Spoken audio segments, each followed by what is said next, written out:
how are you? Good weekend? Crazy weather lately, right? We've all been there. That loop of empty small talk where both people are just waiting for something real to happen, and it never does. You walk away, you forget the person existed, and they forget you too. And yet questions are one of the most powerful tools you have to become genuinely charismatic. Not how's the weather questions, but the right ones. The kind that make someone's eyes light up. The kind that turn a forgettable 5-minute conversation into something they're still thinking about weeks later. And the best part? You're not the one doing all the talking. You just ask the right thing and the other person carries it. They do the sharing, they do the opening up, and still they walk away thinking you were the most interesting person in the room because you made them feel interesting. In this video, I'm going to show you the 4 types of magnetic questions that will completely change how you connect with people. 1. The 1 layer deeper questions. 2. The win-win questions. 3. The fire fueler questions. And 4. The recall questions. Before we start, a quick note that applies to all 4 magnetic questions. None of them work if you're not genuinely listening. Asking a great question and then zoning out while the person answers is worse than saying nothing. The reason these questions are magnetic is because they signal real interest, and real interest only comes across when you actually have it. Keep that in mind. Alright, let's start with magnetic question 1, the 1 layer deeper question. Most conversations live on the surface. What do you do? Where are you from? How do you two know each other? But the conversations that people actually remember are the ones they describe as, we talked for 4 hours and it felt like 20 minutes. Those conversations happen when someone takes the conversation into deeper waters, like goals, opinions, or what they're actually working through right now. The 1 layer deeper question is how you make that move. And it's less dramatic than it sounds. You don't need to go full therapy session. You just need to take whatever surface level thing they said and ask the question underneath it. If they say they're working in finance, the surface response would be, oh, nice, what kind? But the 1 layer deeper question could be, is that what you saw yourself doing, or did you kind of end up there? Or if they mention that they have just moved to the city, surface, where are you originally from? 1 layer deeper, was it a big decision, or did you just go for it? Same information, completely different conversation, because now you're asking about their experience, their decision, their internal life, not just their LinkedIn profile. The formula is simple. Take the fact, then ask about the feeling or decision behind it. That's it. Not every question will land. Some people aren't ready to go deeper in the first 5 minutes, and that's fine. But most people are starving for a conversation that means something. When you're the one who takes them there, you become the most interesting person they've talked to all week. Not because you said anything fascinating, but because you asked the question they love to answer. 1 layer deeper gets you past the surface, but once you're in a real conversation, you also want to get something out of it too, not just them. That's why the next magnetic question is about how you make every conversation genuinely valuable for both sides. Magnetic question 2, the win-win question.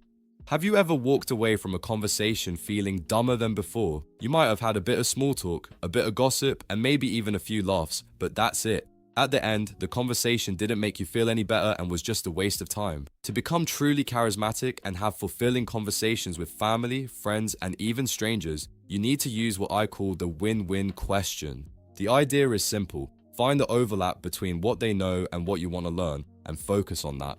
Every person you talk to is an expert in something, their industry, their city, a skill they've spent years developing, a life experience you haven't had, and most of the time that knowledge just sits there untouched because nobody ever asked. For example, if you meet someone who runs their own business, instead of making boring small talk, you ask, what would you teach someone who wants to run their own business? Or, what does the first year actually look like? I've always wondered if it's as brutal as people say. Or if someone's been living in Tokyo for 3 years, you ask, what's something that genuinely surprised you about living there that you never would have guessed from the outside? It's a win-win situation. They feel genuinely valued and you walk away with something meaningful rather than just their opinion on the weather. Now here's the part most people get wrong. This doesn't mean playing dumb. Intelligence is part of charisma. So don't ask questions that have been asked 100 times before or that you asked just a moment ago. Ask questions that show you are listening and are intelligent enough to dig deeper, instead of, oh cool, how long have you been doing that? Say, wait, you said you basically built that from scratch. How did you even start? The second question could only come from someone who was paying attention. They know that. And that's worth more than pretending to know their field. You're not an expert in what they do, but you're just an expert at listening and asking the right question. Over time, this compounds. You become the person who can talk meaningfully about almost anything, not because you're an expert in everything, but because you've spent years genuinely learning from every person you meet. The win-win questions get you real value from every conversation, but there's another type of question that makes all of this even more powerful.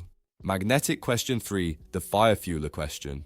You've probably been in this situation. Someone asks you about something you actually care about, not the weather, not your job title, something you genuinely love, and for the first time in the conversation, you feel it, that little spark. You lean in, your voice changes, you start talking, and it finally means something. But then someone else jumps in and changes the subject. Your mood changes instantly, you go quiet, smile politely, and just like that, you're back to talking about meaningless things. That's one of the most disappointing things that can happen in a conversation. And the worst part? You do it to other people all the time without even realizing it. That moment, the one where the energy was building and then died, is exactly where most people fail at conversation, but it's easily fixable. And that's what the fire fueler question is about. The fire fueler question is about one thing. When you see the energy rising, dig deeper. Not with a generic tell me more, with a specific follow-up that shows you were actually listening. If someone mentions they've been learning to freedive, most people say, oh, that's cool, and move on. Instead, you ask, what's the deepest you've gone so far? Or, how does it actually feel like fighting the urge to breathe? You can probably feel and even see that shift in energy immediately. They're back in that moment, they're talking with their hands, they are clearly enjoying it. That's the fire fueling. Now you might think, but how do I find those fires worth fueling? It's actually not hard to spot. When someone's energy goes up, their voice changes slightly, their posture opens, and you can even see their eyes light up a little. That's your cues. Don't let the conversation drift. Park a question there. People spend most of their day in interactions where nobody cares what they're actually saying. When you show up and genuinely fuel the fire on something they love, they remember it. Not the topic, not the words, but the feeling.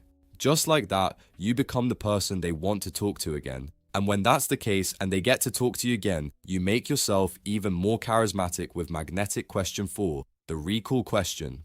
Think about the last time someone remembered something you told them weeks ago. Not your name, not your job, something specific, a thing you mentioned in passing, a problem you were dealing with, something you were excited about, and they brought it up. How did that feel? Most people don't remember anything, not because they don't care, but because we live in an age of constant overstimulation. Memes, notifications, short videos, back-to-back conversations. People's attention spans are extremely short. A genuine interaction from 2 weeks ago doesn't stand a chance against that noise, which means if you can do it, you immediately stand out. So if you want to become more charismatic, you need to use what I call recall questions, and it's actually really simple. When you see someone again, ask a follow-up on something they told you last time. If they mentioned a big presentation coming up, next time you see them, you say, hey, how did that presentation go? If they were stressed about a decision they had to make, you follow up with, did you figure out what you were going to do with that? If they mentioned they were going traveling, you follow up with a simple, how was the trip? Sometimes 4 words is all it takes, and the effect is immediate. The person lights up because you just proved that what they said actually landed somewhere, that it mattered enough for you to hold on to it. This is also the question that builds real loyalty over time. People gravitate toward the ones who make them feel seen. Not seen in a grand dramatic way, just seen in the quiet, consistent, I remembered what you told me way. That's rarer than it should be, and it's worth more than almost any other social skill you can develop. Alright, let's bring it together. Magnetic question 1, the one layer deeper question, take the fact, ask about the feeling or decision behind it. That's how you get out of boring small talk. Magnetic question 2, the win-win question, find what they know that you want to learn, and go there. Leave every conversation with something real. Magnetic question 3, the fire fueler, when their energy rises, dig deeper with a specific follow-up. That's what turns a conversation into a memory. And magnetic question 4, the recall question. Next time you see someone, ask a follow-up on what they told you last time. This proves you were listening, and that alone makes you unforgettable. None of this requires you to be wittier, more confident, or more interesting than you currently are. It just requires you to be genuinely curious and willing to show it. The most magnetic people aren't the ones with the best stories. They're the ones who make you feel like your story matters. That starts with a question. And if you want to go deeper on all of this, we built the Charisma Code exactly for that. It's our video course on how to become genuinely more charismatic, covering everything from how you carry yourself to how you connect with people. And honestly, improving your social skills is one of the best investments you can make in yourself. The girls you like will start noticing you too. You're much more likely to get a promotion, and you finally start becoming the person you always knew you could be. The link to the charisma code is in the description. And if this video helped, make sure to subscribe so you don't miss the next one. See you there.